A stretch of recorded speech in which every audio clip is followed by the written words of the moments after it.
جو آیت میں نے تلاوت کی تھی اس کا معنی یہ ہے، جب میرے بندے میرے بارے میں تجھ سے پوچھے تو یقیناً میں قریب ہوں، دعا کرنے والے کی دعا کو میں سنتا ہوں جب وہ دعا کرتا ہے، بس چاہیے کہ وہ میری باتوں کی بھی جواب دے اور مجھ پر ایمان لائے تاکہ وہ رشد پائے۔ اس آیت میں لقاء الہی کی ایک خاص نقطہ بیان کیا گیا ہے جو رمضان کے تعلق میں قرآن کریم میں وارد ہوا ہے۔ وَإِذَا سَأَلَكَ عِبَادِي، کہ اس میں دعا یہ ہے کہ خدا ملے اگر کوئی دعا کرے، کہ خدا مجھے ملے، خدا کہاں ہے اگر وہ پوچھے تو خاص طور پر اس کی قبولیت خدا تعالیٰ کہتا ہے قریب ہی ہے۔ تو رمضان المبارک میں جو لقاء الہی کی دعا ہے وہ مقبول ہونے کی ایک خاص خوشخبری اس میں موجود ہے۔ اللہ تعالیٰ کا احسان ہے کہ اس نے ہماری حالتوں کو سنوارنے کے لیے رمضان المبارک سے گزرنے کا ہمیں موقع عطا فرمایا، جس میں خدا کا قرب پانے اور اللہ تعالیٰ کے احکامات پر لبیک کہنے ایمان میں ترقی کرنے کے راستے مزید کھل جاتے ہیں۔ بس ہم میں سے وہ لوگ خوش قسمت ہوں گے جو اللہ تعالیٰ کے پیار سے کہے گے ایک لفظ ہے عبادی، یہ میرے بندے، اگر اس کو سنیں تو رمضان کے اعزاز پانے والے ہوں گے۔ اللہ کرے کہ ہم ایک شوق اور لگن سے اللہ تعالیٰ کے قرب کے حصول کی کوششوں میں لگے رہنے والے ہوں۔ حضرت مسیح موعود علیہ الصلوۃ والسلام اس مہینے کی اہمیت بیان کرتے ہوئے فرماتے ہیں، یہ ماہ تنویر قلب کے لیے عمدہ مہینہ ہے۔ فرمایا صلاۃ تزکیہ نفس کرتی ہے اور صوم تجلی قلب، ملفوظات۔ دلوں کو روشنی بخشنے کے لیے یہ مہینہ بڑا اعلیٰ مہینہ ہے۔ کیوں اعلیٰ ہے؟ اس کی ذاتی حیثیت تو کوئی نہیں، باقی جس طرح 11 مہینے ہیں اسی طرح مہینے ہیں، باقی جس طرح ہر مہینوں میں 29 یا 30 دن کے ہوتے ہیں اسی طرح یہ، لیکن خدا تعالیٰ نے اس میں 2 عبادتوں کو اکٹھا کیا ہے۔ مسیح علیہ الصلوۃ والسلام فرماتے ہیں کہ وہ اپنے بندوں کو انہیں ادا کرنے کی توفیق عطا فرمائی، اس وجہ سے یہ مہینہ ایک خاص اہمیت کے حامل ہے۔ آپ فرماتے ہیں تزکیہ نفس سے مراد یہ ہے کہ نفس امارہ کی شہوات سے بودھ حاصل ہو جائے۔ نفس امارہ کہتے ہیں جب ایک جانور ہے اس کو عقل نہیں، وہ جیسے آئے گا، جیسے اس کے سامنے کوئی بھی چیز آئے گا اس کے اوپر منہ ڈالے گا، اس کے اوپر کچھ بھی ڈالے گا۔ اس جیسے انسان کے نفس سے ایک پاگل کی طرح جس جگہ وہ چاہے اسی طرح جہاں بھی اس کے دل چاہے وہی اٹھا کے پھرتے رہے، اس حالت کو نفس امارہ کہتے ہیں۔ اور اس نفس امارہ کی شہوات سے بودھ حاصل ہونے کے لیے رمضان کے تزکیہ نفس حاصل ہونا چاہیے۔ اور تجلی قلب سے مراد یہ ہے کہ کشف کا دروازہ اس پر کھلے کہ خدا کو دیکھ لے۔ یعنی کشف یہ ہوتا ہے کہ خواب جو ہوتے ہیں وہ ہم نیند میں دیکھتے ہیں، کشف اس سے کہتے ہیں جو جاگتے ہوئے دیکھتے ہیں، یعنی نیند میں نہیں ہوتے، جاگے ہوئے ہوتے ہیں، ان کو ہوش ہوتا ہے۔ یعنی خدا تعالیٰ کی تجلی کو اس رنگ میں دیکھنا کہ وہ بہوش قائم ہوتے ہیں اور اس کے باوجود اللہ تعالیٰ کی تجلیات کو دیکھنا، اس کو مسیح علیہ السلام فرماتے ہیں روزے کی برکت سے مل جاتے ہیں۔ ہمارا وہ مقصد ہے جسے ہمیں حاصل کرنے کی کوشش کرنی چاہیے۔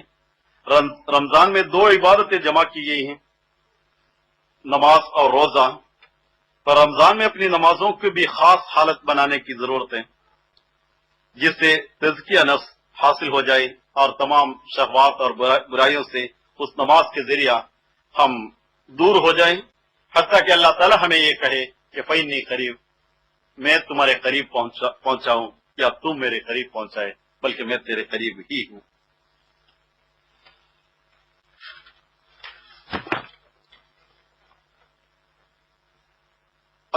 جو اللہ تعالیٰ کے قریب پہنچتا ہے اس کو خاص طور پر دعاؤں کی قبولیت ملتی ہے، اللہ تعالیٰ کے احکامات پر عمل کرنے اور اس کے ایمان مضبوط کرنے کی مواقع اس کے لیے میسر ہوتی ہیں۔ سیدنا